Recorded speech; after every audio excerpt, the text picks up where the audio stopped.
when I talk to people about doing the future authoring program, they often put it off. And it's not surprising because it's hard. But it's more than that. They think, well, I don't know how to write. I'm going to do a bad job. I don't really like assignments. I'm going to have to do it perfectly. I need to wait till I have enough time. And like one of those is enough to stop you cold, and all 5 of them, you're just done. And so I tell people, do it haphazardly, a tiny bit at a time, and badly. Because you can do that. I tell my students when they're doing their thesis, master's thesis, write a really bad first draft. And then we have a little conversation about that because they don't think I mean that. Because it sounds like a cliche in some sense. It's not a cliche. It's not a cliche at all. It means you're a terrible writer. But if someone put a gun to your head and said, you have to have your 100-page thesis done by next Monday, or I'll shoot you, but I don't care how terrible it is, you would sit down and write it. And the thing is, then you have it, right? Then you have something, and then you can fix it. You can iterate and fix it. That bad first draft, that's the most valuable thing, and so that's what you need. You need a bad first draft of yourself. And there's an idea that Jung developed about the trickster and the jester, the comedian, right? That the trickster is the precursor to the savior.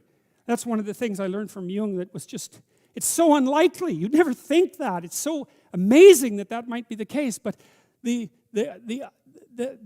satirical and the ironic and the troublemaker, the comedian, the fool is the precursor to the savior. Why? Because you're a fool when you start something new. And so if you're not willing to be a fool, then you'll never start anything new. And if you never start anything new, then you won't develop.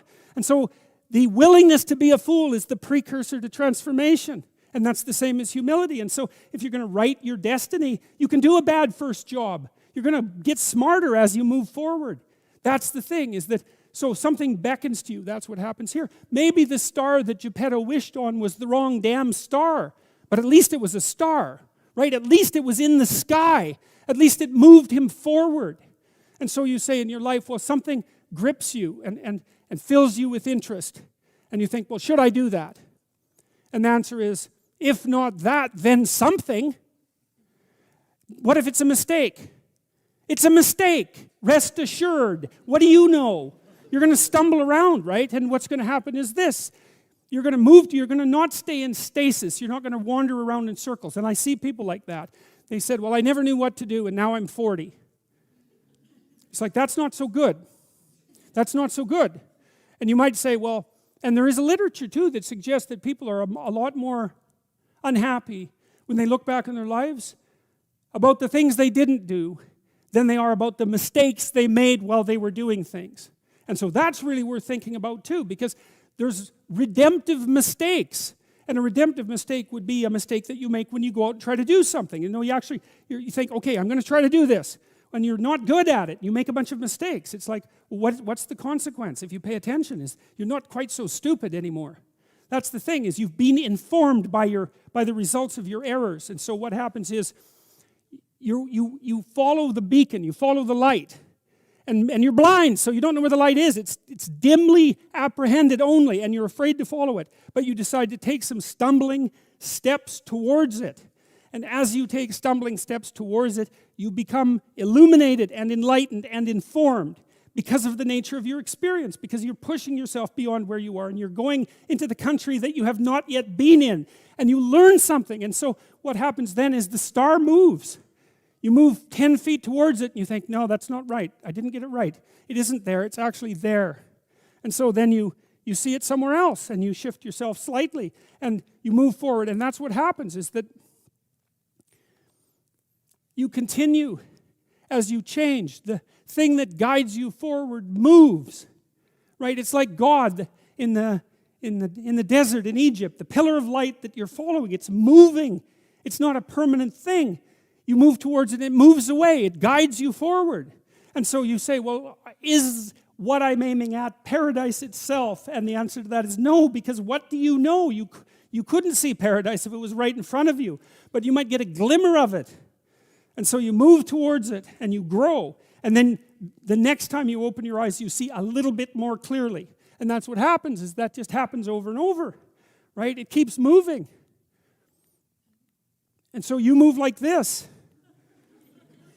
But the thing that's so cool is that all those zigs and zags, you say, and each of those zags and zigs is a catastrophe. I hit a wall, my God, and then I had to die a little bit, and I barely got back up. It's a phoenix transformation at each turn, and it's painful. But the thing is that even though you've traveled 20 miles, let's say, on that road, and you've only moved 3 miles forward, you've moved 3 miles forward instead of falling backwards, because that's the thing too, is that if you stand still, you fall backwards.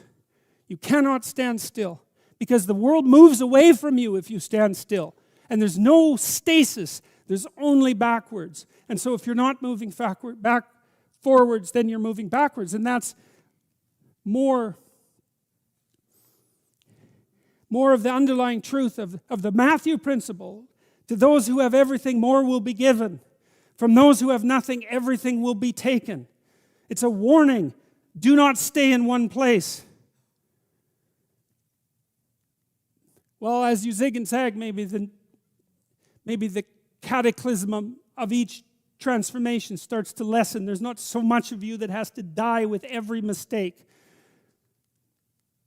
And maybe you end up oriented at least reasonably properly.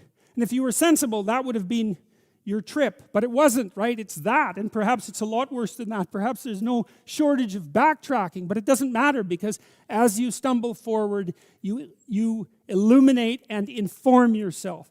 And perhaps that's partly because the world is made of information. And if you encounter it and tangle with it, then it informs you. And then you become informed. And then you're information. And then you're ready.